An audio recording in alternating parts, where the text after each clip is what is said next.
दो टुकड़े हो गया और धरती डोल गई और चट्टानें तड़क गईं और कब्रें खुल गईं और सोए हुए पवित्र लोगों के बहुत से शव जी उठे। और उसके जी उठने के बाद वे कब्रों में से निकलकर पवित्र नगर में गए और बहुतों को दिखाई दिए। हम पिछले कुछ दिनों से मनन कर रहे थे प्रभु यीशु के आखिरी उन शब्दों को जो प्रभु ने क्रूस पर कहा, उन 7 बातों को। और उसमें हम प्रभु यीशु के मनुष्यत्व, ईश्वरत्व, पुत्रत्व सबको हमने अच्छी तरह देखा। अब हम जब दुनिया आज गुड फ्राइडे मना रही है, प्रभु यीशु मसीह के दुखों को याद कर रही है, बहुतों के लिए गुड फ्राइडे सिर्फ एक रिवाज, चर्च में जाना है, प्रार्थना करना है, प्रभु यीशु के दुख को याद करना है, रविवार के दिन खुश हो जाएंगे क्योंकि प्रभु यीशु जी उठा है। बस एक रिवाज खत्म। अब अगला रिवाज दिसंबर 25। क्या स्वर्ग ने इतनी भारी कीमत हमें रिवाज देने के लिए की है? क्या हमें यह बात अपने जीवन में प्रतिदिन याद नहीं करना? दुनिया के लिए त्योहार या उत्सव साल में गिने चुने दिन आते हैं, लेकिन एक व्यक्ति जो प्रभु को प्यार करता है उसके लिए ये बातें साल में एक बार नहीं, प्रतिदिन वो इन बातों को याद करते हुए अपना जीवन बिताता है। प्रभु यीशु ने किए हुए उस अजीब काम को, मरने के बाद किए हुए अजीब कामों को हमने इधर देखा। उसमें हम देखते हैं सबसे पहले मंदिर का पर्दा ऊपर से नीचे तक फटकर 2 टुकड़े हो गया। दूसरी बात, धरती डोल गई और चट्टानें तड़क गई। तीसरी बात, और कब्रें खुल गई और सोए हुए पवित्र लोगों के बहुत से शव जी उठे। और उसके जी उठने के बाद वे कब्रों में से निकलकर पवित्र नगर में गए और बहुतों को दिखाई दिए। आज जरा उस पहले अजीब काम को देखें और इसकी तुलना प्रभु यीशु के सेवकाई का सबसे पहला अजीब काम के साथ करें। पहला अजीब काम करने के लिए 30 साल तैयार हुए। उसके बाद हम देखते हैं काना की शादी में कैसे एक शादी में सबसे पहला अजीब काम करने को स्वर्ग ने तय किया। एक मरे हुए को जिंदा करना नहीं, लेकिन सबसे पहला अजीब काम, पानी को दाखरस में बदल डाला। उसके द्वारा स्वर्ग हमें क्या संदेश देता है?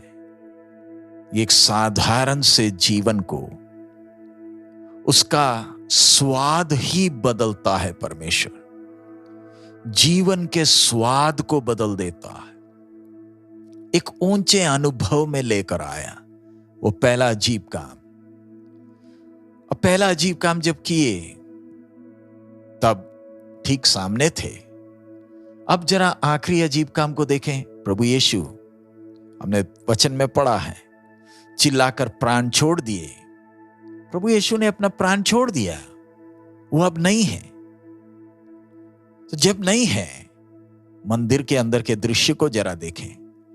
कितने दूर यहां पर शरीर क्रूस के ऊपर लटका है, तो भी कितना दूर मंदिर का पर्दा ऊपर से नीचे फट गया। इसे टांगने में 70 याजकों की जरूरत पड़ती थी। लगभग 5 से 7 सेंटीमीटर मोटा था यह पर्दा। इसको क्यों फाड़ा? उसके पीछे क्या राज है? जाते जाते फाड़ कर चला गया। प्रभु यीशु ने कहा, मैं ही मार्ग हूं, मैं ही सत्य हूं, मैं ही जीवन हूं। प्रभु यीशु का क्रूस पर का मृत्यु ने हमारे परमेश्वर के साथ का संबंध को, उसमें जो भी बीच में रुकावटें थी, उन रुकावटों को खुद हटा दिया। अपने शरीर में, प्राण में और आत्मा में उस सजा को उठाया। अब मैं और आप दिलेरी से सर्वशक्तिमान परमेश्वर की उपस्थिति में जा सकते हैं। हमें कोई रोक नहीं सकता। हम कितने आशीषित हैं हमारे जीवन में, चाहे कुछ भी हो जाए, दुख, कष्ट, संकट, उपद्रव कुछ भी हो जाए, मैं अपने परमेश्वर की उपस्थिति में प्रभु से बात कर सकता हूं, प्रभु की उपस्थिति को मैं अनुभव करता हूं। प्यारे अजीज, हम में से कितने हैं जो कह सकते हैं कि मैं प्रभु की उपस्थिति को अनुभव करता हूं? क्या आप उसको अनुभव नहीं करते हैं तो क्या अपने जीवन को आज जांचेंगे? मुझे बनाया तो सही, लेकिन मेरे जीवन में खालीपन क्यों? मैं परमेश्वर से इतना दूर क्यों? मेरे लिए जब एक ने क्रूस पर जान दी,